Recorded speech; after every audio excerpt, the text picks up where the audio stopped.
तो hello everyone, welcome to Siddharth EDU. तो कैसे हैं आप लोग? आप लोगों की तैयारी कैसी चल रही है? हम लोगों ने जो 20 दिन का टारगेट रखा था बिहार शिक्षक भर्ती का, जो 20 दिन का जो टारगेट रखा था उसे जो है हम लोग आज उसका ये दूसरा दिन है। तो हम लोगों ने जो आपको बोला था जो कि 4 पोर्शन हम लोग करेंगे, जो कि इससे जो है कट ऑफ हम लोग जरूर क्लियर कर लेंगे। सबसे पहला क्या था? साइंस था। साइंस में लगभग 30 क्वेश्चन के आसपास आते हैं। हिस्ट्री में जो है इसमें लगभग 20 क्वेश्चन के आसपास है। और ज्योग्राफी इसमें भी 10 से 12 क्वेश्चन आ रहे हैं। और करंट अफेयर्स जो है इसमें भी लगभग 20 क्वेश्चन। तो मैंने बोला था ये 4 पोर्शन को मैं 3 पोर्शन आपको ये करवाऊंगा क्लास में। और यदि करंट अफेयर्स के बारे में आप लोग क्या चाहते हैं आप लोग कमेंट करके बताइएगा। कारण है, देखिए, एडिटोरिया की मैगजीन हो या स्पीडी की मैगजीन हो, उससे आपकी जो है कवर हो जाते हैं। तो देखिए कितना 100 से 150 पेज रहता है। 5-5 पेज यदि अभी भी डेली पढ़ेंगे दोनों में से, तो आपका जो है करंट अफेयर्स पूरा हो जाएगा। इस तीनों का ये 4 पोर्शन यदि आप कर लेते हैं, लगभग देखिए 20, 30, 50, 20, 70, 10, 80, 20, 100। यदि 100 में से यदि आप 70 क्वेश्चन भी यदि सही कर ले रहे हैं, आपका तो सिलेक्शन हो जाएगा। इसलिए देखिए, मैं जो भी टॉपिक करवा रहा हूं आपको एनसीईआरटी से करवा रहा हूं, लूसेंट से करवा रहा हूं, और क्राउन बुक जो आती है ये सारे करवा रहा हूं। कारण है, केवल एनसीईआरटी पढ़ने से तो नहीं होगा, आपको जो है फैक्ट्स भी याद करना पड़ेगा। ये सारा चीज जो है आपने देखा होगा, जो कि बीपीएससी के जो चेयरमैन जो थे उन्होंने लास्ट टाइम जाते जाते भी बोला था, उन्होंने जो सजेस्ट किया था स्टूडेंट को, जो आप एनसीईआरटी बुक को पढ़े। देखिए क्वेश्चन प्रैक्टिस तो बहुत सारे टीचर यूट्यूब पे करवा रहे हैं, बहुत सारी चीज कंटेंट आ रहा है, लेकिन आप टू द पॉइंट पढ़े और 20 दिन में जो कि कंसाइज वे में जो कि सिलेक्शन हो जाए। तो चलिए, आज अपना दूसरा दिन है। हम लोग सर्कुलेटरी सिस्टम के बारे में पढ़ेंगे, जिसको बोलते हैं हिंदी में परिसंचारण तंत्र बोलते हैं। और जो है मैं आपको शाम में जो है करंट अफेयर्स नहीं, क्वेश्चन जो है मैं आपको क्वेश्चन करवाऊंगा, इससे रिलेटेड जो भी रहे प्रैक्टिस से करवाऊंगा, जिससे कि आपका सिलेक्शन जो है लगभग कट ऑफ तो जरूर क्लियर करवा दूंगा। चलिए, सबसे पहला है अपना टॉपिक जो है सर्कुलेटरी सिस्टम।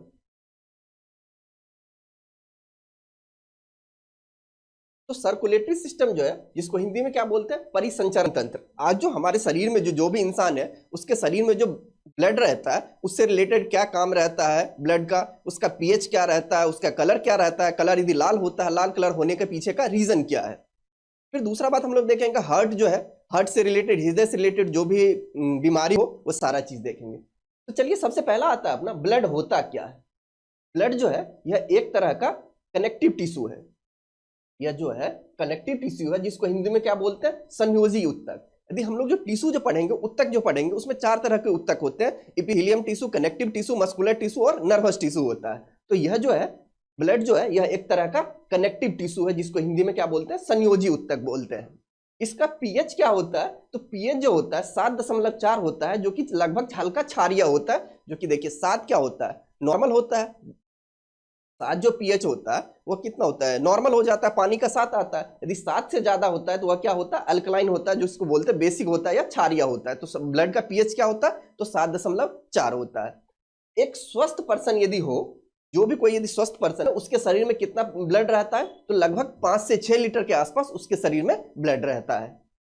और यह हमारे शरीर का, कोई भी पर्सन जो है उसके शरीर का यह लगभग 7 से 8% जो है बॉडी का कवर करता है। जैसे किसी पर्सन का वजन है यदि 100 केजी है, इसमें से लगभग वो 7 केजी उसके 7 से 8 केजी उसके शरीर का जो है यह ब्लड जो है कवर करता है। फिर हम अपना देखते हैं ब्लड जो होता है, आखिर ब्लड किस किस चीजों से मिलके बना हुआ होता है। ब्लड जो है यह आपको प्लाज्मा से और कुछ फॉर्म एलिमेंट, जिसको बोलते हैं संगठित पदार्थ से, जो कि ब्लड को यदि आप एग्जामिन करेंगे, एग्जामिन करने के बाद आपको जो है उसमें प्लाज्मा मिलता है और फॉर्म्ड एलिमेंट मिलता है। तो प्लाज्मा कितना परसेंट रहता है, तो लगभग आपको 55% जो है प्लाज्मा जो है 55% रहता है, और फॉर्म्ड एलिमेंट्स जो है 45% रहता है। और ये प्लाज्मा का कलर कैसा रहता है, तो पेल येलो कलर रहता है, स्ट्रॉ कलर रहता है, जिसको हिंदी में क्या बोलते हैं, हल्के रंग, हल्के पीले रंग का होता है। और दूसरा क्या, फॉर्म एलिमेंट्स में हम लोग ये 45% जो पार्ट कवर करता है, इसमें हम लोग पढ़ेंगे आरबीसी पढ़ेंगे, डब्ल्यूबीसी पढ़ेंगे और प्लेटलेट्स पढ़ेंगे। ये तीनों चीज पढ़ेंगे। तो आरबीसी का फुल फॉर्म क्या होता है, रेड ब्लड सेल्स। डब्ल्यूबीसी का क्या होता है, व्हाइट ब्लड सेल्स। और प्लेटलेट्स पढ़ेंगे। आरबीसी को एरिथ्रोसाइट्स भी बोला जाता है। देखिए इंग्लिश हिंदी दोनों में आपको दिया हुआ है। जब आप लोग एक बार पढ़िएगा तो आपको एनसीईआरटी बुक भी देखिएगा, तो एनसीईआरटी बुक से और जो ये जो गाइड बुक जो है उससे भी कवर किया गया है। तो आरबीसी को क्या बोलते हैं, इरिथ्रोसाइट भी बोलते हैं, और डब्ल्यूबीसी को क्या बोलते हैं, तो ल्यूकोसाइट बोलते हैं, और प्लेटलेट्स आ गया। हम ये तीनों चीज सेपरेट डिटेल में पढ़ेंगे।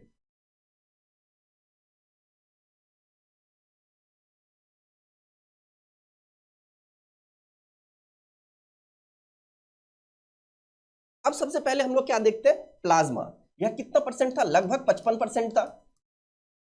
तो प्लाज्मा होता क्या है, इसका कलर क्या था, हल्का पीला रंग था, और यह जो है लगभग इसमें जो है प्लाज्मा में जल जो होता है वाटर, इसमें 92% कवर करता है। लगभग 90 से 92% जो होता है प्लाज्मा में पानी होता है, और प्रोटीन जो होता है प्लाज्मा में, इसमें जो है लगभग 6 से 8% जो भाग होता है वह प्रोटीन होता है प्लाज्मा में।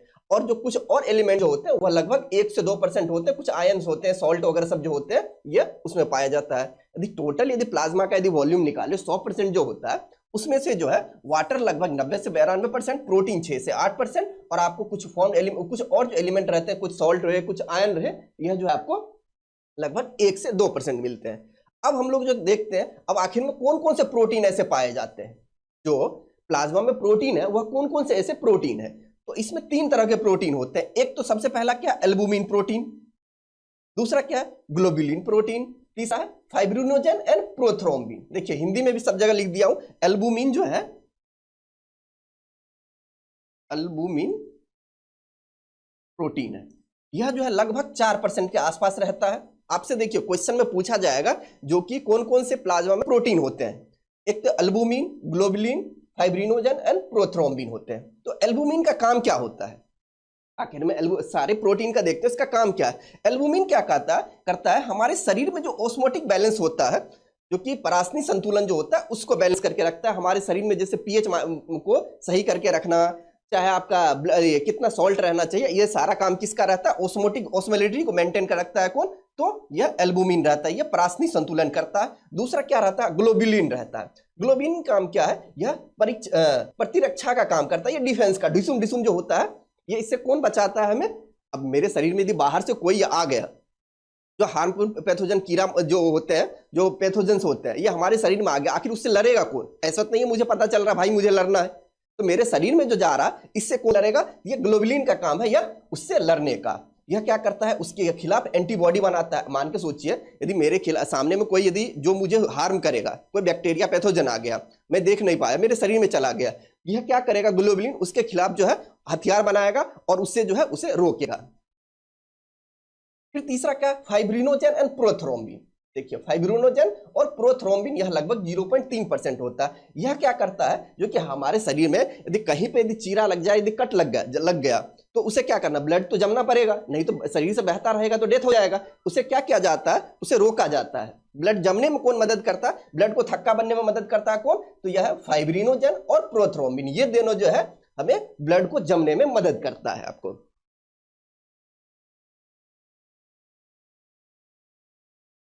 अब देखिए हम लोगों ने क्या देखा, जो कि सबसे पहला देखा हम लोगों ने प्लाज्मा देखा 55% और फॉर्म्ड एलिमेंट लगभग 45% है। तो फॉर्म्ड एलिमेंट में हम लोग क्या बोलते हैं हिंदी में, इसको संगठित पदार्थ। इसमें जो ब्लड में जो कुछ पदार्थ पाए जाते हैं वह कौन कौन से ऐसे पदार्थ है, एलिमेंट है, वो सारा चीज देखेंगे। सबसे पहला देखेंगे हम लोग आरबीसी क्या होता है। आरबीसी इसको बोलते हैं रेड ब्लड सेल्स, या इरिथ्रोसाइट भी बोला जाता है। ये दोनों नाम याद रखिएगा, नहीं तो हो सकता है यदि आपसे पूछ दिया जाए which of the following are the erythrocytes, उसमें से ऑप्शन दे दिया जाएगा आरबीसी, डब्ल्यूबीसी, प्लेटलेट्स, तो ढूंढना मुश्किल हो जाएगा। तो आरबीसी को इरिथ्रोसाइट्स भी बोला जाता है, और इसको हिंदी में क्या बोलते हैं, लाल रुधिर कणिकाएं बोलते हैं। अब इसका नंबर कितना होता है, यह 5 से लेके 5.5 मिलियन पर मिलीमीटर क्यूब में होता है, जो कि सबसे ज्यादा है। देखिए आप लोग टीचर बनेंगे, इतना तो इंग्लिश आ रहा होगा, इसलिए मैं ज्यादा सब जगह हिंदी मतलब लिखा हूं और इतना मैं समझा दे रहा हूं। तो देखिए लगभग इसका नंबर क्या होता है, 5 से 5.5 मिलियन पर mm क्यूब में होता है, जो कि हमारे ब्लड में जो सबसे ज्यादा ये होता है। और इसकी आयु कितनी होती है, इसकी जीवन जो होती है ये 120 दिन होती है। इसकी आयु कितनी होती है, 120 दिन होती है। ये 120 दिन के बाद जो है आरबीसी की डेथ हो जाती है। अब इसका आकार पूछ दिया जाएगा, आखिर में जो ये जो है आरबीसी है, इसका शेप कैसा होता है। इसका शेप के बारे में जो है, यह बाइकॉनकेव शेप है, जिसका आकार जो है यह ओवियतल या बाइकॉनकेव होता है। और इसमें इसके अंदर जो है आरबीसी के अंदर में न्यूक्लियस नहीं होता है, केंद्रक जो है यह नहीं होता है। देखिए कोई भी सेल रहता है, सेल के अंदर में बीच में क्या होता है, न्यूक्लियस रहता है, केंद्रक रहता है। ये जो न्यूक्लियस जो केंद्रक जो है यह आपको आरबीसी में नहीं मिलता है। और जो भी फॉर्म जो कि और इसके अंदर में जैसे हो गया माइटोकॉन्ड्रिया हो गया आपको, उसके बाद क्या हो गया माइटोकॉन्ड्रिया होगा, प्लेट गोल्गी बॉडी हो गया, राइबोसोम हो गया, ये सारे चीज जो होते हैं, ये जो भी मेम्ब्रेन जो होता है, ये परत वाले जो भी ऑर्गेनल्स होते हैं सेल के अंदर में, ये सारा कुछ जो होता है यह आरबीसी के अंदर में एब्सेंट होता है। माइटोकॉन्ड्रिया एब्सेंट होता है, न्यूक्लियस एब्सेंट होता है, इस वजह से जो है एनारोबिक रिस्पिरेशन करता है। देखिए यदि माइटोकॉन्ड्रिया यदि रहेगा, सेल वाले चैप्टर में मैं जो है कोशिका वाले चैप्टर में मैं आपको बताऊंगा, यदि माइटोकॉन्ड्रिया प्रेजेंट रहता है तो उस वजह से वह एरोबिक रिस्पिरेशन कहलाता है। Power house of the cell कौन कहलाता है, माइटोकॉन्ड्रिया कहलाता है। माइटोकॉन्ड्रिया एब्सेंट रहने की वजह से एरोबिक रिस्पिरेशन बोलता है, जिसको हिंदी में क्या बोलते हैं, अवायु श्वसन, मतलब ऑक्सीजन के एब्सेंस में इसमें रिस्पिरेशन होता है, सांस लेता है। अब देखिए जैसे ग्रेवयार्ड ऑफ आरबीसी क्या होता है, आरबीसी का कब्रिस्तान। जैसे कोई आदमी मर गया, मर जाने के बाद उसको तो कहीं तो लेके जाना पड़ेगा, कहीं कब्रिस्तान लेके जाते हैं, तो कब्रिस्तान यदि आरबीसी की 120 दिन के बाद डेथ हो जाएगा, आखिर ये जाएगा कहाँ, ऐसा थोड़ी है ब्लड में इस तरीके से घूमते रहेगा। तो ये क्या करता है, घूमते नहीं रहता है, तो आरबीसी का कब्रिस्तान क्या कहलाता है, तो स्प्लीन कहलाता है, जिसको हिंदी में क्या बोलते हैं, प्लीहा बोलते हैं। जब इसकी डेथ हो जाती है आरबीसी, यदि उसका समय काल खत्म हो गया, अब ये मर गया, तो भाई अब इसको जो है इसको भेजो स्प्लीन में भेजो, और वहां पे चला जाता है। और स्प्लीन को जो है ब्लड बैंक ऑफ आरबीसी भी बोलते हैं, जो कि स्प्लीन के पास बहुत सारा ब्लड स्टोर्ड रहता है, आरबीसी रहता है, और आपको जरूरत पड़ता है यह स्प्लीन ही जो है हमारे शरीर में, यदि कहीं से यदि कट लग गया, शरीर से निकल जाता है, ब्लड कम हो जाता है, उसको कौन पूरा करता है, तो स्प्लीन करता है। ये क्या करता है, स्टोर, ब्लड को स्टोर करता है।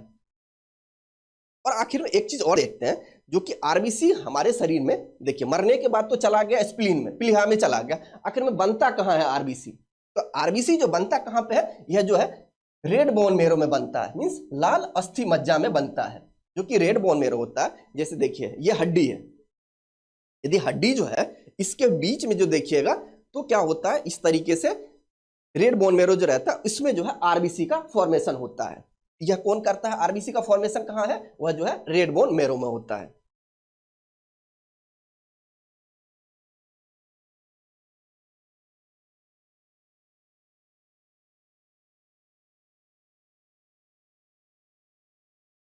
देखते हैं जो आरबीसी में बनता है, ये रेड बोन मेरो में जो आरबीसी बन रहा है, आखिर में बनने में मदद कौन करता है, कुछ हार्मोन होते हैं, वो हार्मोन जो है यह हेल्प करते हैं किसको, तो आरबीसी को बनने में। कहां पे, तो रेड बोन मेरो में। देखिए किडनी में एक हार्मोन होता है जिसका नाम है इरिथ्रोपोएटिन हार्मोन, उस हार्मोन का क्या नाम है, तो इरिथ्रोपोएटिन हार्मोन नाम है। यह क्या करता है रेड बोन मेरो में, जैसे देखिए किडनी रहा, यहाँ पे ये किडनी रहा, एक हार्मोन सेक्रेट करता है जिसका क्या नाम है, हार्मोन यहाँ से रिलीज करता है, उसका नाम है इरिथ्रोपोएटिन। ये हार्मोन रिलीज किया और रेड बोन मेरो में जाता है, और वहां पे बोलता है लाल अस्थि मज्जा में जाता है, और बोलता है चल भाई अब आरबीसी बनाना है। तो आरबीसी बनाने में कौन मदद करता है, तो किडनी जो है बनता है यहाँ पे, ये बन कहाँ पे रहा है, रेड बोन मेरो में बन रहा है। और भेज कौन रहा है, कोई ऐसा रिएक्टर भेज रहा है जो कि क्या भेज रहा है, तो वह जो है इरिथ्रोपोएटिन हार्मोन जो है ये यहाँ पे आरबीसी इस पे एक्ट करता है, चल तब यहां से जो है आरबीसी बनता है। यहाँ पे देख रहे हैं लाल अस्थि मज्जी में ये हार्मोन आरबीसी बनने में मदद करता है।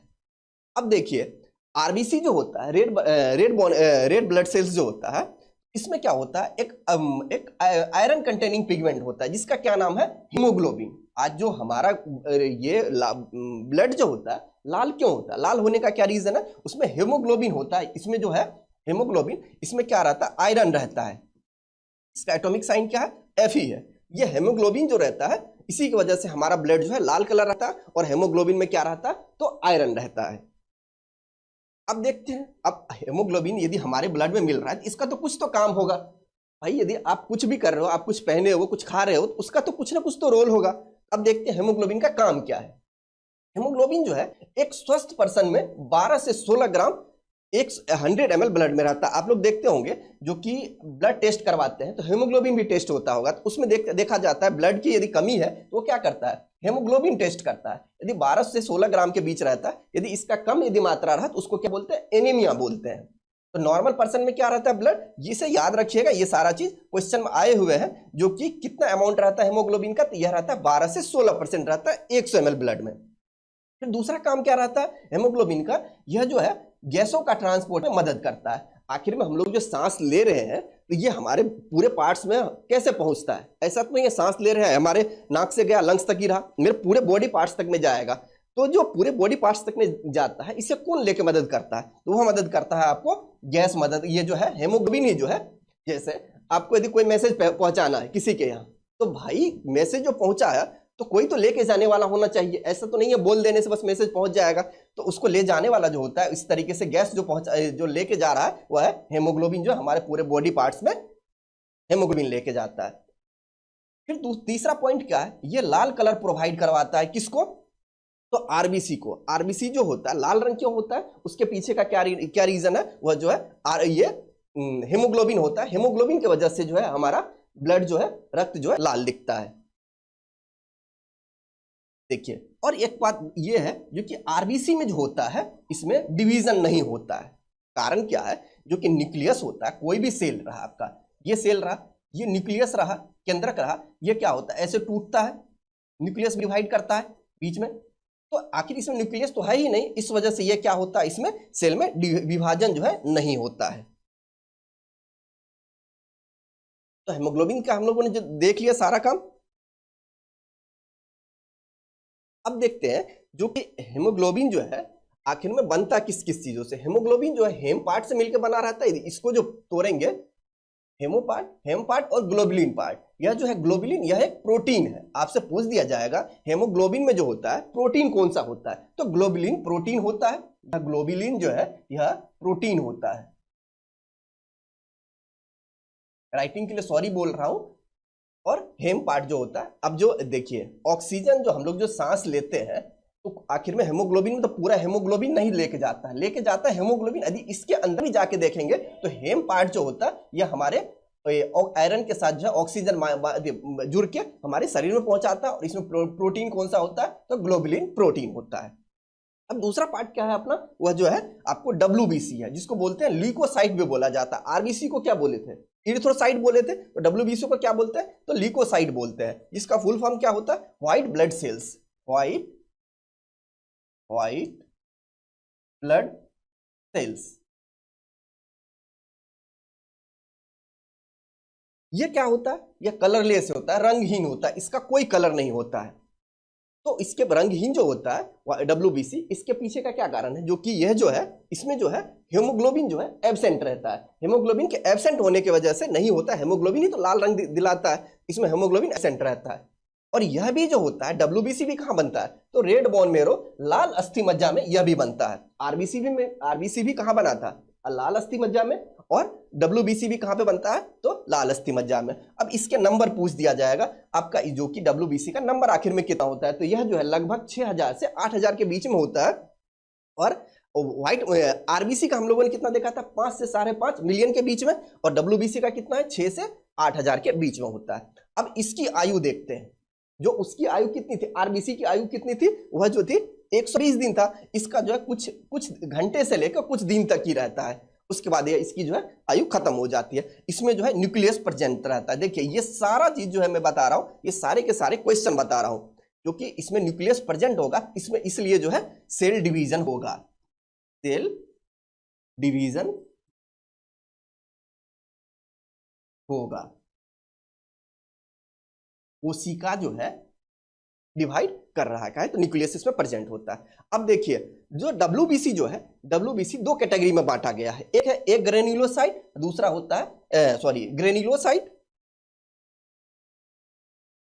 एक होता है ग्रेन्युलोसाइट होता है, दूसरा होता है एग्रेन्युलोसाइट। देखिए साइटोप्लाज्म के अंदर में ये देखिए सेल रहा, ये न्यूक्लियस रहा, ये सारा चीज क्या होता है, साइटोप्लाज्म होता है। साइटोप्लाज्म के अंदर में ग्रेन्यूल है या नहीं है, उसके बेसिस पे दो तरह में बांटा गया है। पहला क्या है, एक ग्रेन्युलोसाइट, दूसरा है एग्रेन्युलोसाइट।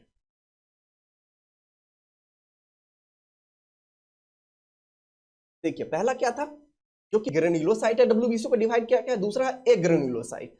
तो एक ग्रेन्युलोसाइट में क्या होता है, ग्रेन्यूल्स प्रेजेंट होते हैं साइटोप्लाज्म में, एक ग्रेन्युलोसाइट में साइटोप्लाज्म में ग्रेन्यूल्स एब्सेंट होते हैं। तो इसमें पढ़ेंगे क्या क्या आते हैं ग्रेन्युलोसाइट में आते हैं, एक आते हैं न्यूट्रोफिल्स आते हैं, दूसरा आते हैं इस्नोफिल्स आते हैं और बेसोफिल्स आते हैं। देखिए न्यूट्रोफिल्स है यह कितना लगभग रहता है 60 से 65% रहता है और यह सबसे ज्यादा होता है।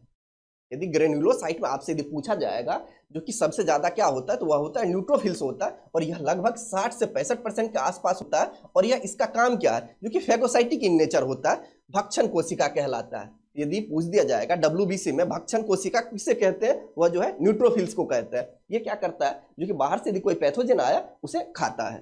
फिर दूसरा क्या एस्नोफिल्स है, देखिए इस्नोफिल्स है, दूसरा है बेसोफिल्स। इसका ये कितना परसेंट रहता है 2 से 3% और बेसोफिल जो होता है 0 से मतलब 1% के आसपास होता है।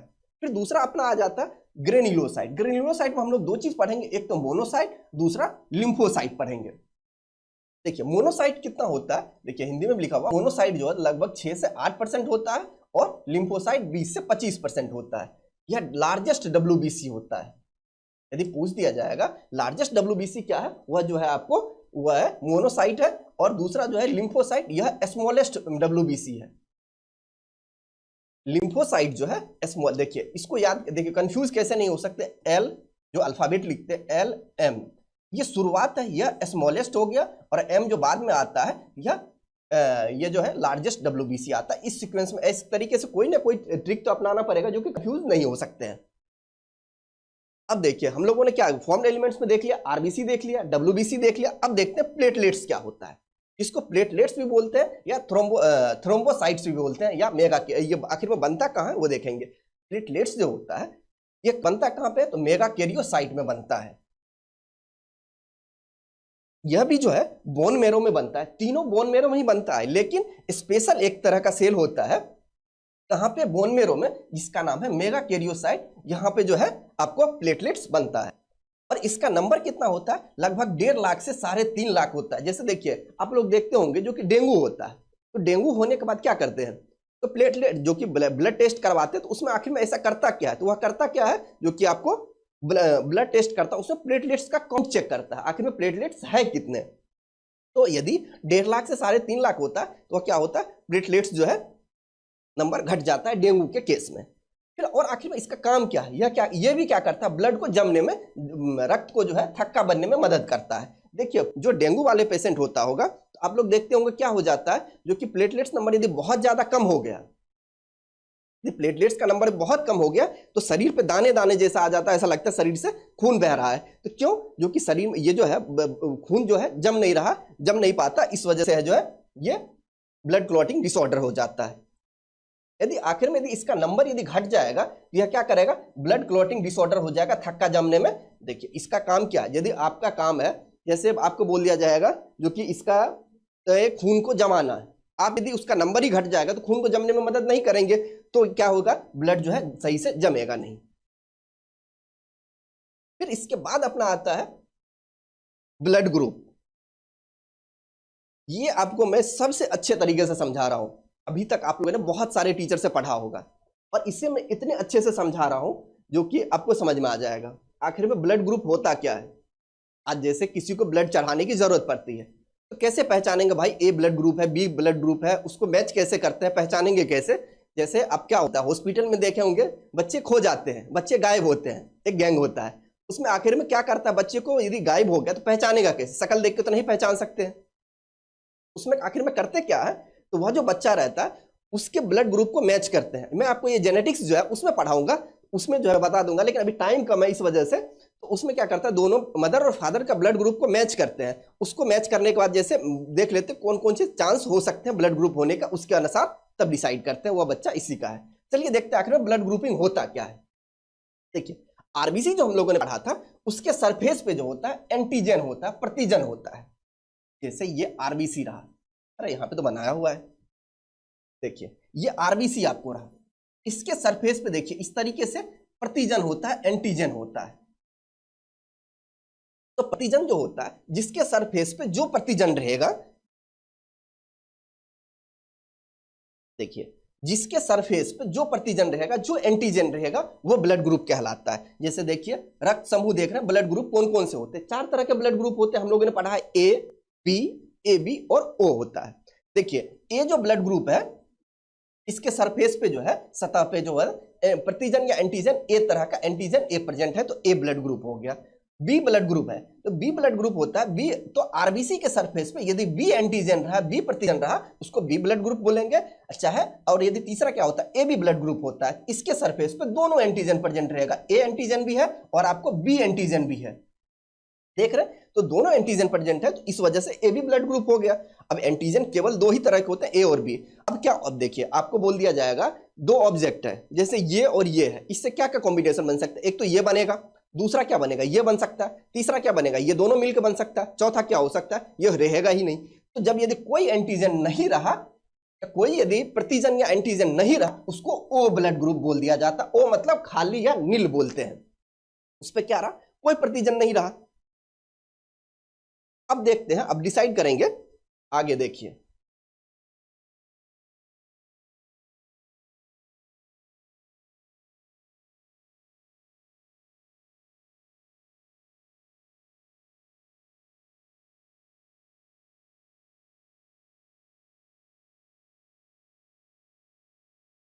अब क्या था।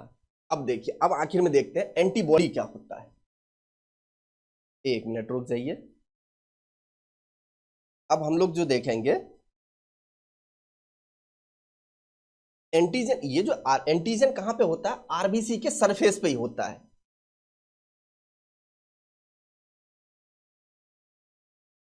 तो अब देखेंगे जो कि एंटीबॉडी बनता कैसे, जैसे इस तरह का ये पर्सन है, तो अब जैसे इसे ब्लड ग्रुप चढ़ाएंगे तो अब पहचानेंगे कैसे? आखिर में बोल दिया जाता है ए को ए ही ब्लड दे सकता है या ओ दे सकता है, बी को बी दे सकता है या ओ ही दे सकता है। उसको पहचानते कैसे हैं? तो वो पहचानते कैसे हैं, देखिए अब जो है, ये ए ब्लड ग्रुप था, ये बी ब्लड ग्रुप था, आपको ये ए बी ब्लड ग्रुप था और ये ओ ब्लड ग्रुप था। देखिए कंफ्यूज नहीं होइएगा, यहाँ पे दोनों चीजें लिखा हुआ है, मेरे बातों को ध्यान से सुनिएगा। तो आखिर में ये जो रहा, ये एंटीबॉडी कहां पे प्रेजेंट रहता है, तो प्लाज्मा में रहता है। और एंटीजन कहां पे प्रेजेंट रहता है, ये आपको क्वेश्चन में पूछा जाएगा। एंटीजन प्रेजेंट रहता है आरबीसी के सरफेस पे, अभी दिखाया था, और एंटीबॉडी कहां पे रहता है, तो प्लाज्मा पे प्रेजेंट रहता है। तो अब देखिए एंटीजन, जैसे ये आरबीसी था, तो इस तरीके से एंटीजन मैंने बनाया था, ए एंटीजन, ये क्या रहा, आरबीसी, ये बी एंटीजन, आरबीसी, इस पे जो है ए बी एंटीजन रहा, इस पे कोई एंटीजन नहीं रहा। अब ये क्या करता है, जैसे ये पर्सन, किसी इंसान का ब्लड ग्रुप ए है, जैसे मेरा ब्लड ग्रुप मानिए ए है, तो अब मुझे ब्लड की खून की कमी हो गई, तो भाई मुझे ए ही चाहिए। अब क्या करेगा, इसके पास जो होता है एक हथियार होता है, भाई मेरे पास हथियार है, इस हथियार से मैं क्या करूंगा, जो कि यदि मेरे जैसा ए जैसा दिखने वाला आ गया तो मैं तुमसे ब्लड ले लूंगा, नहीं तो तुम्हारे पास यदि कुछ नहीं है, मेरे जैसा यदि दिख रहा है तो आ जाओ, और मेरे से अलग दिख रहा है तो मैं तुमसे ब्लड नहीं लूंगा। ये क्या करे, जैसे देखिए ए ब्लड ग्रुप है, इसको जो है मैंने बी से ब्लड दिया, तो बी से जो ब्लड देंगे तो ये देखेगा भाई बी तो मेरे जैसा दिख नहीं रहा है, तो ये क्या करेगा, अपना हथियार निकाल देगा। इस वजह से ये क्या करता है, बी के लिए एंटीबॉडी जो है बना लेता है। फिर अब जैसे बी ब्लड ग्रुप रहा था, ये देखिए बी ब्लड ग्रुप है, तो अब देखिएगा मेरे पास तो भाई बी जैसा एंटीजन है, तो अब यहां पे यदि बी जैसा, तो बी के जैसा कौन दिखेगा, बी ही दिखेगा, तो ये क्या करेगा, ए के लिए एक हथियार अपना बना लेगा। एंटीबॉडी का मतलब ही क्या है, हथियार बनाना। ये क्या करेगा, मेरे जैसा नहीं दिख रहा, इसलिए जो है बी पे ए एंटीजन बनेगा।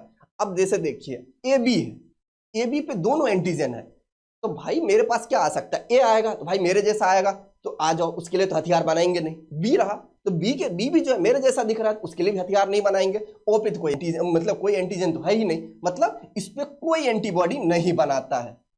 मतलब ए बी ब्लड ग्रुप जो होता है, ये इसके पास कोई हथियार नहीं होता, बस ये इस वजह से ये सबसे ब्लड लेता। ओ के पास तो कोई एंटीजन है ही नहीं, ये क्या करेगा भाई, ये इसके पास तो कोई एंटीजन नहीं है, तो इसलिए जो है ये दोनों के लिए हथियार बनाता है। अब ये देखते हैं रक्त समूह, डोनर ग्रुप, ये आखिर में ब्लड ले कैसे सकता है। ए वाला था, ए जो है, ए के पास देखिए बी के लिए हथियार है, ए के लिए हथियार नहीं है, तो ए को बोल देगा चल भाई आ जा, ए से ब्लड ले लेगा। अब देखेगा बी से, बी तो बोलेगा भाई तू मेरे जैसा नहीं मिल रहा, मेरे पास ए है तो तू नहीं आ सकता। ए बी है तो भाई तू ए तो जैसा मेरे जैसा तो दिख रहा है, लेकिन बी जो है तू मेरे जैसा नहीं मिल रहा, चल भाई मेरे पास हथियार है, तू भी नहीं आएगा। अब देखेगा ओ के पास, चलो ओ से यदि हम ब्लड ग्रुप लेंगे तो ओ से जो यदि हम ब्लड लेंगे, आज यदि ए को जरूरत पड़ा, बोलेगा भाई तुम्हारे पास तो कुछ नहीं है, चल तू मेरे पास आ जा। इसलिए जो है ए वाला ओ जो है, सॉरी ए जो है ए ओ से भी ब्लड ले सकता है और ओ से भी। अब उसी तरीके से बी जो है बी से भी ले सकता है और ओ से भी, और ए बी जो है आपको ए से भी। देखिए ए बी के पास दोनों एंटीजन है तो बोल देगा चल भाई ए तू मेरे जैसा दिख रहा, तू भी आ जा। बी को बोलेगा भाई तू भी आ जा, तो भाई मेरे पास ए बी दोनों है, दोनों के लिए हथियार नहीं बनाएगा। ए बी इसके पास दोनों है, ए बी भी है, इसके पास कोई एंटीजन है ही नहीं, बोल देगा भाई तू भी मेरे पास आ जा। इसलिए जो है ये सबसे ब्लड ले लेता है, ले लेता है। ओ के पास देखते हैं, ओ आखिर में क्या होता है। ओ के पास जो है कोई एंटीजन है ही नहीं, भाई जो भी आएगा, कोई भी ए भी आएगा भाई मेरे जैसा नहीं है तू, बी भी नहीं है और ए बी भी नहीं है, इसलिए क्या करता है केवल ओ से ही जो है, ओ जो है केवल ओ से ही ब्लड लेता है। तो इसलिए जो है ओ इज कॉल्ड है यूनिवर्सल डोनर, और इसे ओ को जो है सर्वदाता बोलते हैं। देखिए ओ जो है यहां भी दिया ब्लड, ओ जो है यहां भी ब्लड दिया, ओ जो है आपको यहां भी ब्लड दिया, इसलिए इसे जो है यूनिवर्सल ओ को डोनर बोला जाता है, सर्वदाता, मतलब ये सबको दे सकता है ब्लड। और ए बी जो है ये सबसे अदाता या अग्राही बोलते हैं, यूनिवर्सल एक्सेप्टर। अब देखिए ए बी जो है इससे भी, ए से भी ब्लड ले लिया, बी से भी ले लिया, ए बी से भी ले लिया, ओ बी से, ओ से भी ले लिया, इसलिए जो है आपको ए बी ब्लड ग्रुप जो है सबसे ब्लड ले सकता है, ओ जो है सबको ब्लड दे सकता है। अब देखते हैं एक पॉइंट और होता है जो कि आरएच ग्रुप क्या होता है। तो आरएच ग्रुप, ये देखिए आरएच ग्रुप क्या होता है, जैसे आप बोलते हैं किसी का ब्लड ग्रुप क्या होता है, ए पॉजिटिव रहा या ए नेगेटिव, तो ये पॉजिटिव नेगेटिव आखिर में होता क्या है, ये प्लस माइनस जो है ये होता क्या है। खून जो चढ़ाते हैं ऐसा नहीं होता, बोल दिया जाता है भाई मुझे ए ब्लड ग्रुप चाहिए, बोलते हैं ए पॉजिटिव या ए नेगेटिव बोलते हैं। तो क्या होता है, ये जो है आरबीसी के सरफेस पे ये एंटीजन है, आरएच एंटीजन होता है। इसका फुल फॉर्म क्या होता है, आरएच का, आरएसएस मंकी जो है एक तरह का बंदर में जो है आरएच समूह मिला था, उसी के बाद जो है यह देखा गया था कि सरफेस पे आरएच एंटीजन रहा। जिसके सरफेस पे यदि आरएच एंटीजन प्रेजेंट रहता है तो देखिए एक मिनट, आरएच यदि एंटीजन प्रेजेंट रहा तो वो पॉजिटिव होता है। देखिए आरएच यदि जैसे बी पॉजिटिव ब्लड ग्रुप दिए तो बी प्लस प्लस पॉजिटिव दिए, इसका मतलब क्या है आरएच एंटीजन इस पे सरफेस पे प्रेजेंट है, तो इस वजह से जो है बी पॉजिटिव शो कर रहा है। अब जैसे बी नेगेटिव ब्लड ग्रुप है, ये देखिए आरबीसी तो है, इस पे तो एंटीजन ए और बी, तो जो भी ब्लड ग्रुप रहेगा, यदि बी ब्लड ग्रुप है तो बी एंटीजन तो रहेगा ही, इस पे एक और एक एडिशनल जो है एंटीजन रहता है जिसका क्या नाम है आरएच एंटीजन रहता है। तो आरएच एंटीजन यदि एब्सेंट रहा तो बी नेगेटिव हुआ, यदि आरएच एंटीजन प्रेजेंट रहा तो क्या होता है बी पॉजिटिव होता है। हम लोगों ने एंटीजन भी देख लिया। अब देखते हैं जो कि आखिर में ब्लड को जमने में कौन कौन सा मदद किया था, सारा देख लिया। अब देखते हैं क्या, जो कि कुछ और ऐसे आयंस होते हैं जैसे कैल्शियम आयन है। तो कैल्शियम आयन क्या करता है, हमारे शरीर में जो खून को जमने में, थक्का बनने में बहुत मदद करता है। अब देखिए यहां तक जो है हम लोगों ने ब्लड के बारे में सारा कुछ पढ़ लिया था, डब्ल्यूबीसी, आरबीसी, प्लेटलेट, सब कुछ जो भी था सब कुछ देख लिया था। अब देखते हैं भाई वहां तक तो पढ़ने से तो नहीं होगा, अब आप पढ़ते हैं हम लोग जो भी ये सर्कुलेटरी सिस्टम पढ़ा था, टॉपिक ये था ह्यूमन सर्कुलेटरी सिस्टम, मानव परिसंचरण तंत्र होता है। अब हम लोग हार्ट के बारे में पढ़ेंगे, हार्ट से जो कौन ऐसा क्या होता है ब्लड को ले जाता है, कौन जो है हमारे सारे पार्ट से या ब्रेन से, हाथ से, पैर से जो है हमारे हार्ट तक पहुंचाता है। आखिर में ये शुद्धिकरण होता है कैसे ब्लड का, वो वाला शुद्धिकरण नहीं जो अभी जो चल रहा था, जो कि राहुल गांधी वगैरह जो जा रहे हैं तो जहां जहां गए वो गंगा जल से, गंगा जल डाल के ब्लड शुद्ध नहीं होता है। तो देखिए हार्ट जो होता है, एक इंसान का हार्ट जो होता है वो 4 चैम्बर का होता है, 4 कक्ष का होता है। एक कक्ष हो गया, दूसरा कक्ष हो गया, तीसरा और चौथा। देखिए सच्चाई में ये दिल जो है, हार्ट को हृदय या दिल भी बोलते हैं, तो हृदय या दिल जो है हकीकत में ऐसा दिखता नहीं है। ये जो मूवी आती है यशराज चोपड़ा की, तो उसमें ये ऐसा दिल दिखाया गया, ऐसे जो दिखाते हैं, लेकिन ये हकीकत में ये दिल ऐसा होता नहीं है। जब इसका देखिएगा आप डायग्राम देखिएगा, सर्च करके देखिएगा गूगल पे, आपको दिखाएगा। तो सिंपल में बच्चों को पढ़ाने के लिए जो है बताने के लिए सिंपल वे में इस तरीके से बनाया जाता है दिल। तो दिल जो होता है इसमें 4 चैम्बर होते हैं, 1 चैम्बर, 2 चैम्बर, 3 चैम्बर और चौथा चैम्बर। 4 चैम्बर का बना हुआ होता है एक इंसान का दिल। यह जो होता है, यदि आप इसका नॉर्मल बोल दिया जाए, इसका आकार क्या होता है, जो भी पर्सन रहेगा अपने मुट्ठी को बांध लेगा, एक क्लिंच फिस्ट, एक मुट्ठी के बराबर जो होता है उसके दिल का साइज होता है। अब देखिए ये दिल जो मैं बता रहा हूं राइट लेफ्ट में आप लोग कंफ्यूज नहीं होइएगा, इसलिए जो है ये दिल जो बना हुआ मैं जैसे खड़ा हूं यहां पे देख लीजिएगा, ये क्या होगा, राइट हो गया, ये हो गया लेफ्ट हो गया, मीन्स ये दायां हो गया, ये बायां हो गया।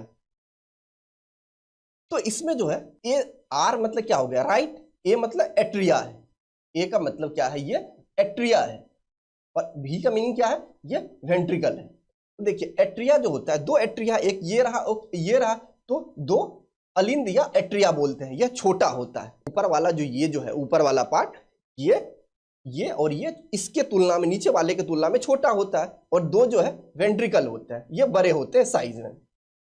आपसे एग्जाम में जो क्वेश्चन ये मैं यहां पे टिक कर दे रहा हूं इंपॉर्टेंट है, जो कि ये कहां से पूछा जाएगा, आपसे ये पूछ दिया जाएगा आखिर में, इसमें भी जाना आखिर में, ये जैसे ये दो छोटे हैं और ये दो बड़े हैं, इसको सीक्वेंस में जानना है, सबसे बड़ा कौन है, उससे छोटा कौन है, और उससे छोटा कौन है। तो सबसे बड़ा कौन होता है, ये लेफ्ट वेंट्रिकल, जो कि बायां नीलियन या लेफ्ट वेंट्रिकल होता है, ये सबसे बड़ा होता है, देखिए एरो बना दिया हूं।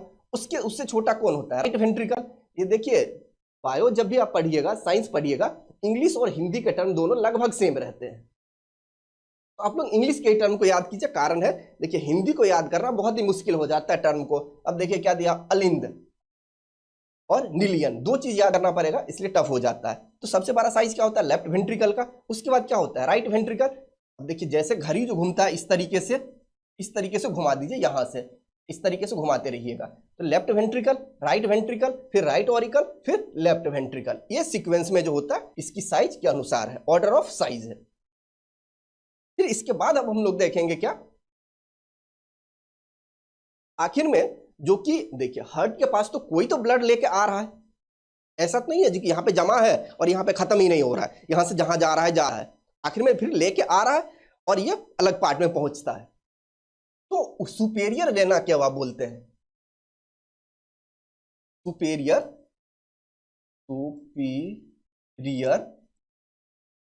वेना क्या हुआ, वेना क्या हुआ। ये देखिए जो कि ये हार्ट रहा, ऊपर वाले यदि पार्ट से जो है द ब्लड लेके हमारे हार्ट तक जो जाता है उसे क्या बोलते हैं, देखिए ऊपर में बनाया गया, ये ऊपर से जो लेके जाता है अपर पार्ट के, जैसे ब्रेन हो गया, अपर लिम्ब हो गया, यहां से जो जाता है हमारे हार्ट तक उसे क्या बोलते हैं, तो सुपेरियर वेना केवा बोलते हैं। और यदि देखिए नीचे वाले पार्ट से, यदि लोअर पार्ट से, नीचे के पैर के पार्ट से, एब्डोमेनल रीजन से, पेट वाले रीजन से यदि ब्लड लेके जो जाता है इसे क्या बोलते हैं, inferior vena cava, inferior vena cava. और यह जो होता है देखिए दो चीज होता है, एक होता है क्या आर्टरी, एक होता है वेन, एक होता है सीरा, एक होता है धमनी। आर्टरी क्या करता है, जो कि ब्लड को लेके जाता है, और वेन क्या करता है, ब्लड को लेके आता है हार्ट तक। यदि आपसे पूछ दिया जाएगा जो कि सबसे बड़ा वेन क्या है, सबसे बड़ा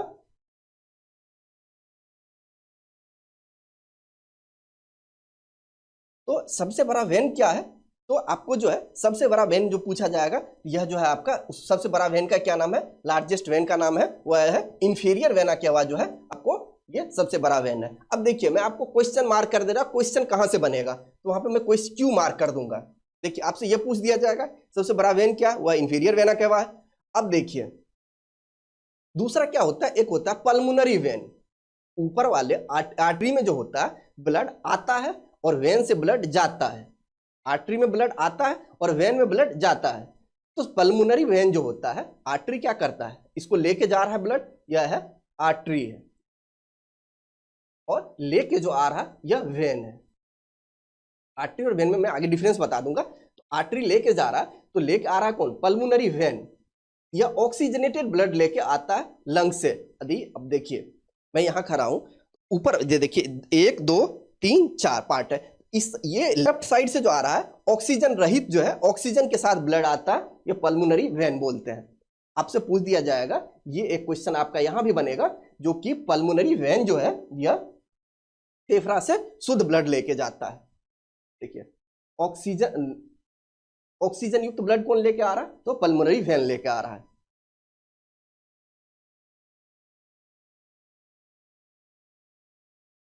और यहां पे अब आपको एक चीज और बता रहा हूं, ये हार्ट रहा, तो ब्लड जो लेके आएगा तो यहाँ पे क्या होता है, एक ढक्कन जैसा होता है।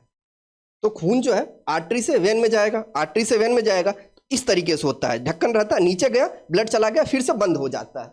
यदि ये यहाँ पे ऐसा ढक्कन है, ये ढक्कन जो रहा यहाँ पे, यदि ब्लड इसमें आ गया, अब क्या होगा, इसमें नीचे भी जाना है, तो ये क्या करेगा, ढक्कन ऐसे खुल जाएगा, फिर यदि एक बार ब्लड गिर गया तो फिर ऊपर जो है ऐसे हो जाता है, जो कि फिर से वापस इसमें नहीं बने। तो यहाँ पे जो है ढक्कन बना दिया जाता है, वल्व बना दिया जाता है, ये और ये वल्व बनता है। तो राइट साइड जो वल्व रहता है, ये आपका क्वेश्चन रहा, तो राइट साइड जो वल्व रहता है इसको बोलते हैं ट्राइकस्पिड वल्व बोलते हैं, और लेफ्ट साइड यदि वल्व रहा इसको क्या बोलते हैं, तो बाइकस्पिड या मिट्रल वल्व बोलते हैं। द्विलिनी कपाट या इधर त्रिवलिनी कपाट बोलते हैं।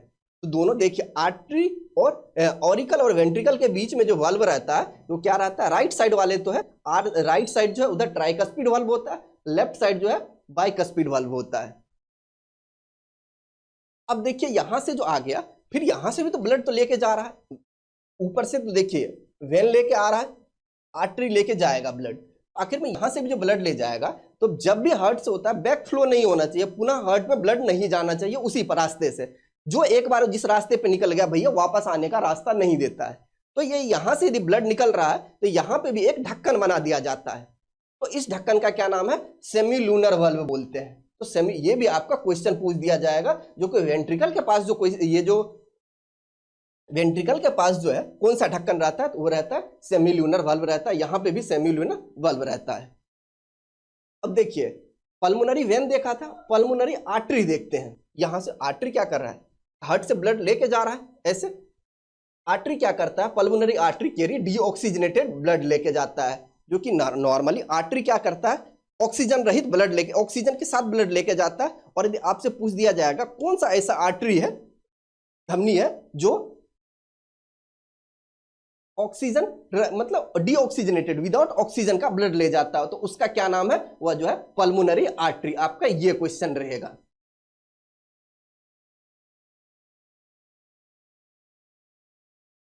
अब हम लोग जो है नोडल टिश्यू देखते हैं, आखिर में नोडल टिश्यू होता कौन क्या है, जो कि आखिर में हार्ट बीट को शुरुआत करता कौन है। तो यहां से जो पंप कौन करता है, हमारे हार्ट बीट को शुरुआत कौन करता है, तो उसका नाम है SA node, sino auricular node. ये आपसे क्वेश्चन पूछा जाएगा, जो कि हार्ट बीट का शुरुआत कौन करता है, वह रहता है साइनो ऑरिकुलर नोड रहता है। और जो नॉर्मल एक पर्सन में कितना देर हार्ट बीट होता है, तो 70 से 75 हार्ट बीट पर मिनट होता है, लगभग 72 हम लोग पढ़ते हैं।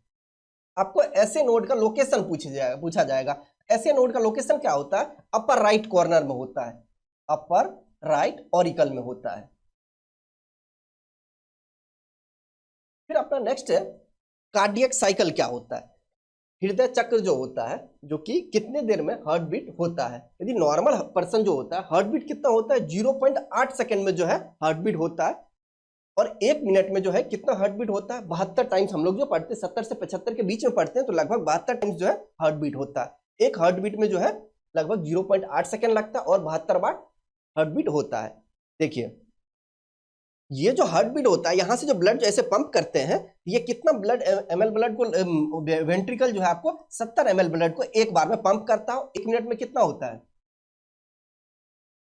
ये 70 ml ब्लड जो है पंप करता है एक बार में वेंट्रिकल। आखिर में अब ये देखेंगे, जो कि डॉक्टर जो होता है स्टेथोस्कोप आला लगा के जो चेक करता है, जो कि कैसे सुनता है, कौन सा हार्ट साउंड का सुनता है, जो हार्ट बीट जो सुनता है वह जो होता है, उस साउंड को क्या बोलते हैं, लब। इसी को जो है डॉक्टर साउंड करता है, सुनता है आला से। और दूसरा क्या होता है, डब साउंड। लब साउंड जो होता है, ये देखिए ऐसे एक बार पिचक गया तो क्या होगा, ब्लड चला गया, फिर से ये ढक्कन जो है बंद हो जाएगा, उसी को क्या बोलते हैं, लब साउंड बोलते हैं। नील वेंट्रिकल के संकुचन के शुरुआत, जैसे ये कॉन्ट्रैक्ट जैसे स्टार्ट होता है, वेंट्रिकल का कॉन्ट्रैक्शन स्टार्ट हो गया, उस टाइम से जो है हार्ट बीट इसी से सुना जाता है। दूसरा क्या है साउंड, डब साउंड है, जो कि दूसरा साउंड क्या होता है, ये सेमिलुनर वाल्व के क्लोज होने से होता है। फिर अपना नेक्स्ट क्या है, अब ईसीजी होता है। आप लोग देखे होंगे आखिर में ईसीजी, जैसे जो डॉक्टर के पास जाते होंगे, कार्डियोलॉजिस्ट के पास, तो वो क्या करता है, ईसीजी दिखाता है। तो ईसीजी जो रहता है, इसका फुल फॉर्म क्या रहता है, इलेक्ट्रोकार्डियोग्राम या इलेक्ट्रोकार्डियोग्राफ। देखिए इलेक्ट्रोकार्डियोग्राम क्या करता है, या इमेज को बोलते हैं, और वो जो मशीन जो होता है इसको क्या बोलते हैं, इलेक्ट्रोकार्डियोग्राफ बोलते हैं। तो ईसीजी का फुल फॉर्म क्या है, इलेक्ट्रोकार्डियोग्राम। तो देखिए इस तरीके से बना हुआ रहता होगा, PQRS T रहता है। तो QRS जो होता है नंबर QRS, यह क्या शो करता है? हार्ट बीट को शो करता है, जो कि एक हृदय गति को बताता है। यदि जैसे ECG करवाते हैं उसमें जो है ये जो QRS है ये आपको जो क्या बताता है? हार्ट बीट को बताता है। ये आपका क्वेश्चन यहां पे बन जाएगा। फिर अपना नेक्स्ट क्या है? Blood vessels. अभी बोला था जो कि ब्लड वेसल्स देखेंगे, आर्टरी और वेन में डिफरेंस क्या है। देखिए ये हार्ट रहा, ये लंग्स रहा और ये हमारे बॉडी पार्ट्स रहा। तो लेफ्ट वेन एक होता है वेन, एक होता है आर्टरी। वेन को हिंदी में क्या बोलते हैं? सीरा बोलते हैं। आर्टरी को क्या बोलते हैं? धमनी बोलते हैं। तो सबसे पहले आर्टरी देखते हैं। जो देखिए ये जो ब्लड लेके जा रहा है हमारे हार्ट से, यदि दूर ब्लड लेके जा रहा है, आपसे पूछ दिया जाएगा आर्टरी और वेन में क्या डिफरेंस होता है, ये सबसे परफेक्ट है। ऑक्सीजनेटेड या ऑक्सीजन रहित या ऑक्सीजन के साथ वाला वो कुछ अंतर हो जाता है। आर्टरी क्या करता है? हमारे शरीर से हमेशा ब्लड लेके जाता है, ऑलवेज फ्रॉम द हार्ट, ये हार्ट से लेके जाएगा। फिर दूसरा पॉइंट क्या है? लुमेन इसका छोटा होता है। देखिए ये बीच वाला सफेद वाला जो देख रहे हैं ये आपका पूरे का पूरे क्वेश्चन है, इस दोनों में से कुछ भी पूछ दिया जाएगा डिफरेंशिएट में। देखिए जो कि लुमेन जो व्हाइट वाला ये इसके तुलना में क्या है? छोटा है। लुमेन छोटा है, नैरो मींस छोटा है। फिर दूसरा क्या होता है? Blood flow with high pressure. इसमें जो होता है वेन के तुलना में आर्टरी में ब्लड जो है ज्यादा प्रेशर के साथ फ्लो करता है। इसमें जो होता है अभी बताया था जो कि पाई ये रहा, इसके ऊपर एक ढक्कन सा रहता है। तो आर्टरी में जो है कोई भी वाल्व नहीं होता, वाल्व जो है वाल्व एब्सेंट होता है, वाल्व नहीं। फिर दूसरा क्या है? जनरली ऑक्सीजनेटेड ब्लड लेके जाता है एक्सेप्ट पल्मोनरी आर्टरी, पल्मोनरी सीरा, पल्मोनरी धमनी ऑक्सीजन नहीं होता है, O2 नहीं होता है। देखिए आर्टरी जो होता है हमारे शरीर से ब्लड लेके जाता है और हमेशा जो है ऑक्सीजन रहित,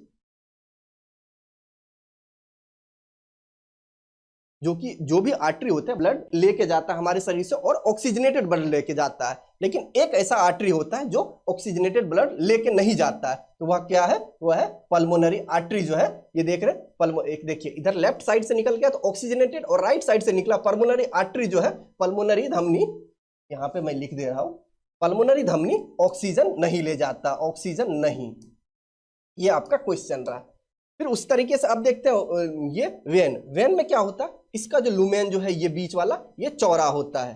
ये क्या होता है? चौड़ा होता है। इसमें वाल्व प्रेजेंट होता है। और क्या होता है? जनरली जो होता है डीऑक्सीजनेट ब्लड लेके जाता है, मींस ऑक्सीजन रहित। इसमें ऑक्सीजन देखिए वेन क्या कर रहा है? हमारे शरीर को ब्लड सप्लाई कर रहा है। इधर ये जो है वेन, ये जो वेन और ये वेन है, तो पल्मोनरी वेन जो है हमारे हार्ट को ब्लड पहुंचाता है। तो जनरली क्या होता है? डीऑक्सीजनेटेड ब्लड रहता है, वेन में ऑक्सीजन वाला ब्लड नहीं रहता है। बट एक ऐसा वेन है पल्मोनरी वेन, देखिए यहां पे भी लिखा हुआ पल्मोनरी सीरा ऑक्सीजनेटेड O2 लेकर जाता है, लेकर। ये इसका एग्जाम, ये एक्सेप्शन है, ये आपका क्वेश्चन रहेगा। ये ऑलवेज हमेशा क्या करता है? हमारे शरीर के मतलब हार्ट की तरफ ये जो है ब्लड को, खून को लेकर जाता है, हृदय की तरफ खून को लेकर जाता है हमेशा। अब देखते हैं रेगुलेशन ऑफ कार्डियक एक्टिविटी। हमारे हार्ट को आखिर में कंट्रोल कौन कर रहा है? तो हमारे हार्ट को जो है मेडुला ऑब्लोंगेटा जो है कंट्रोल करता है।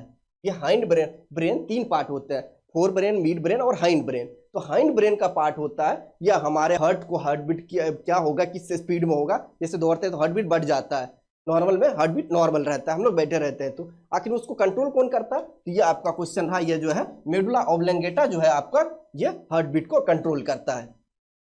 इसमें दो तरह के होते हैं, एक होते हैं मेडुला ऑब्लोंगेटा जो है इसमें ANS होते हैं, ऑटोनोमस नर्वस सिस्टम, ऑटोनोमस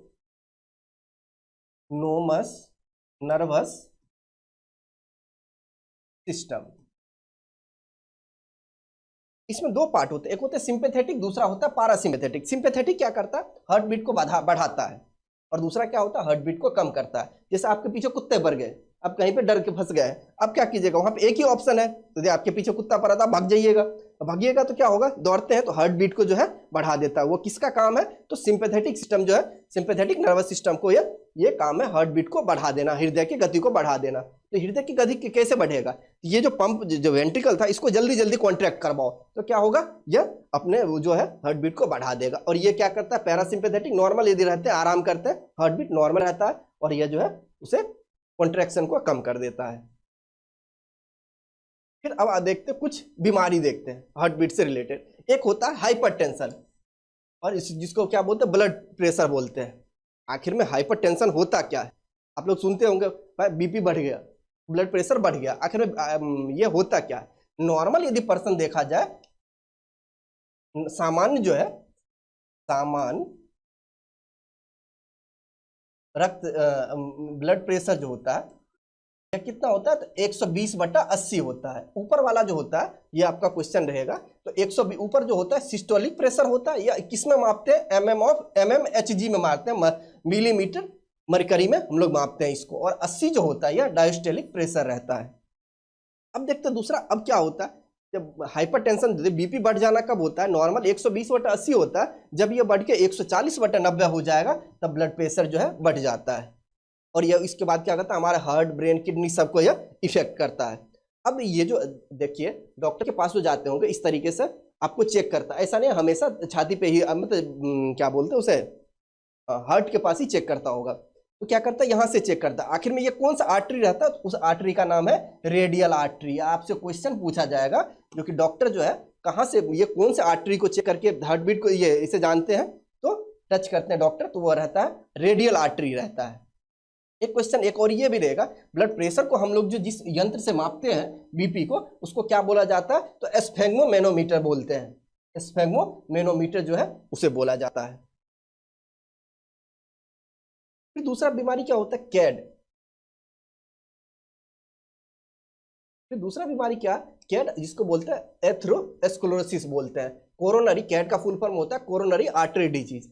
देखिए, जो कि देखते होंगे यदि किसी पेशेंट को जो है स्टंट लगता है, स्टंट क्यों लगता है, जैसे ये ब्लड वेसल्स रहा, इसमें क्या होता है, फैट का जो है तेल जैसा ऐसा फैट का डिपोजिशन हो जाता है, जमा हो जाता है। तो ब्लड तो नॉर्मली इस तरीके से बहना चाहिए था, लेकिन क्या होगा, जो कि इस पे ज्यादा जोर लगेगा, इस वजह से ये दिक्कत होता है। इसी को क्या बोलते हैं, जो कि कैड कोरोनरी आर्टरी डिजीज बोलते हैं। दूसरा होता है हार्ट अटैक। तो हार्ट अटैक देखते होंगे, कोई आदमी अचानक बोलता है छाती में मुझे दर्द हो रहा है, वो हार्ट अटैक केस में क्या होता है, जो कि हमारे शरीर में जो जितना ऑक्सीजन सप्लाई होना चाहिए था, ब्लड सप्लाई होना चाहिए था, यदि वो नहीं हो पाता है, उसी को क्या बोलते हैं, तो हार्ट अटैक कंडीशन बोलते हैं। फिर अपना तीसरा है heart failure condition. Heart fail क्या हो जाता है, जो कि हमारे शरीर को जितना ऑक्सीजन पहुंचना चाहिए था, ब्लड पहुंचना चाहिए था, उतना ना पहुंचाए, उसे क्या बोलते हैं, हार्ट फेल्योर बोलते हैं। फिर एक चीज और देखते हैं आखिर में, ये एक ब्लड जो डोनेट करता है, बोलता है 1 यूनिट ब्लड चाहिए या 2 यूनिट ब्लड चाहिए। 1 यूनिट ब्लड में कितना ब्लड डोनेट होता है, वह जो है 450 ml जो है 1 यूनिट ब्लड में। ये सारा का सारा आपका क्वेश्चन है, सारा पूरे का पूरे मैं क्वेश्चन बता दे रहा हूँ। ये तो 450 ml 1 यूनिट ब्लड में डोनेट किया जाता है। यदि ब्लड के बारे में हम लोग जो पढ़ते हैं उसे क्या बोलते हैं, हिमाटोलॉजी बोलते हैं। यदि खून के बारे में पढ़ना, हिमाटोलॉजी बोलते हैं। सबसे बड़ी धमनी क्या रहता है, या सबसे लार्जेस्ट आर्टरी, उसका क्या नाम है, एओर्टा होता है, एओर्टा होता है। और सबसे बड़ी जो वेन होता है, सबसे बड़ा सीरा, उसका क्या नाम है, तो इन्फेरियर वेना केवा होता है। और ब्लड के बारे में जो पढ़ते हैं उसे क्या बोला जाता है, तो हिमेटोलॉजी बोलते हैं। और भी है क्या, नहीं। तो चलिए, थैंक यू सो मच। आपको वीडियो कैसा लगा प्लीज जरूर कमेंट कीजिएगा, और इसके बाद जो मैं आपको इवनिंग में जो है प्रैक्टिस सेट में आपके लिए लेके आऊंगा। चलिए, थैंक यू सो मच।